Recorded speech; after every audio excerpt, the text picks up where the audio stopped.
各位我係馬糞楚文戰，大家好。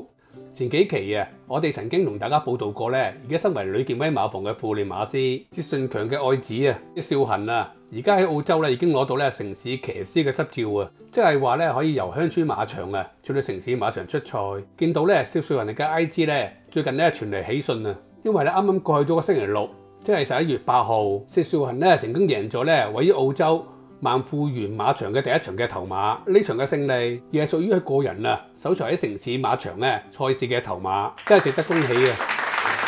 呢場賽事，薛少恒策騎由練馬師范安成同埋更加合作嘅一匹馬，名為Super Alana， 勝出一場1000米嘅賽事。薛少恒喺 IG 報道呢匹 Super Alana當日出閘之後已經有好嘅反應，去到末段仍然可以交出勁勢嘅衝刺佢個人自己終於可以贏到第一場嘅城市馬場嘅勝利，當時感覺非常美妙薛少恒呢位21歲嘅香港見習騎師已經不經不覺喺澳洲學藝咗接近1年。佢喺上年12月被馬會安排到南澳洲受訓，並且跟隨葛朗堅同埋奧力基學藝。佢喺南澳期間一共10個月，喺鄉村馬場總共上陣244次，一共攞到25場頭馬。喺今個月1號開始，由於已經攞到城市馬場上陣嘅執照，所以已經可以由鄉村馬場轉到城市馬場出賽。由於城市馬場嘅競爭比鄉村馬場激烈所以會令到見習騎師薛少恒累積更多寶貴嘅出賽經驗對自己策騎嘅事業有一定嘅幫助。我哋報完薛少恒嘅頭馬喜訊之後，我哋又同大家update下而家身在南非另外一位嘅見習騎師，佢就係女騎師袁杏堯。袁杏堯再次傳出贏馬喜訊佢啱啱喺南非海利沃斯馬場當日獲策騎5匹馬上陣，結果第一場賽事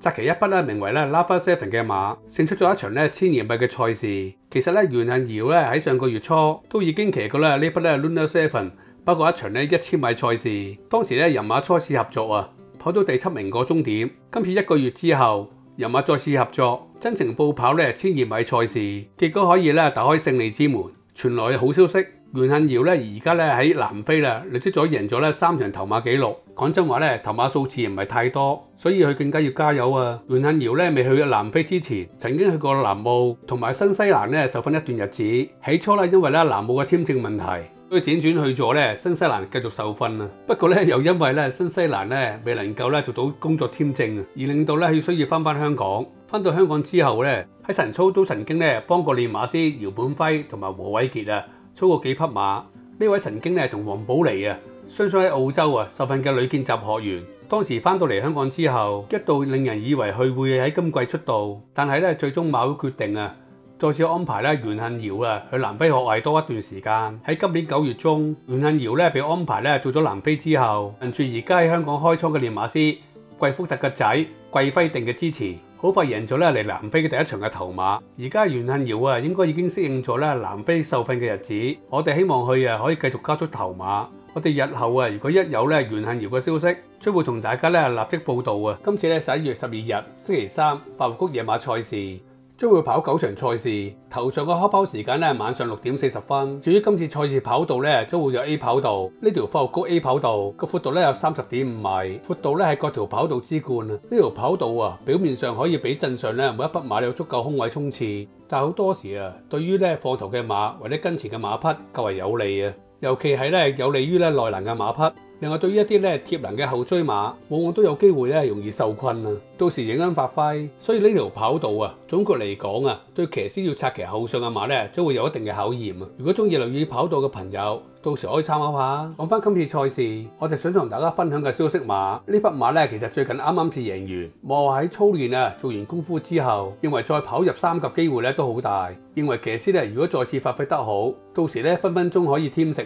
再贏多一場頭馬。OK， 今次賽事我哋想同大家分享嘅消息馬係第一場4號馬無敵勇將。無敵勇將呢一匹來自澳洲嘅自購馬，今年5歲隸屬尤達榮馬房。無敵勇將喺香港前後已經跑咗3季，啱啱喺上一場賽事終於可以攞到嚟香港第一場嘅頭馬。無敵勇將前一季啱啱嚟香港嘅時候，本來隸屬姚本輝馬房，但係好可惜頭一季無敵勇將跑咗5場賽事，成績平平大多數所參與嘅賽事都喺中後位置翻嚟。由於表現強差人意所以喺季尾馬主將無敵勇將轉入啱啱嚟香港開倉嘅尤達榮馬房。練馬師尤達榮喺上季處理串倉馬咧真係有一手，好多馬咧喺佢調教之後啊，表現脫胎換骨，好快能夠咧贏出頭馬。但係咧無敵勇將啊，屬於少數咧唔可以交出頭馬嘅轉倉馬。佢喺上季啊一共跑咗12場賽事，只係得到咧2個第3嘅成績，跑咗整整一季啊，始終咧唔可以同馬主咧交出頭馬。同另外一個角度睇，雖然咧無敵勇將啊全季只係跑咗2個對頭馬咧冇乜影響嘅第3，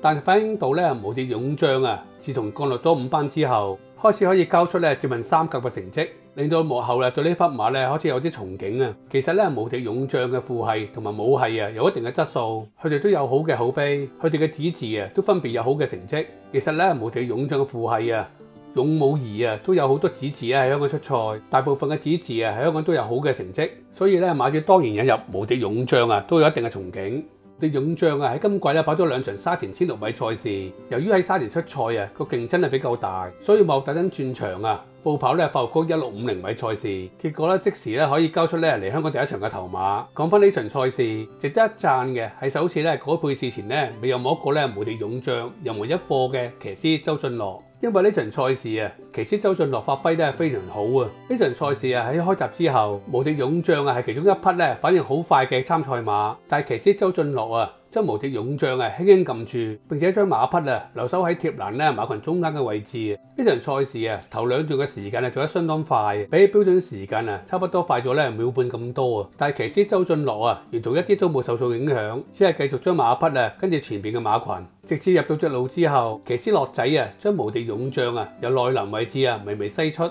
並且準備咧全力衝刺啊！去到差不多咧接近最後200米，騎師啊周俊樂咧盡顯咧膽大心細嘅本色。又可以見到咧前邊由騎師希威森策騎嘅龍澤飛區，同埋咧由騎師毛顯東策騎嘅宇宙之光，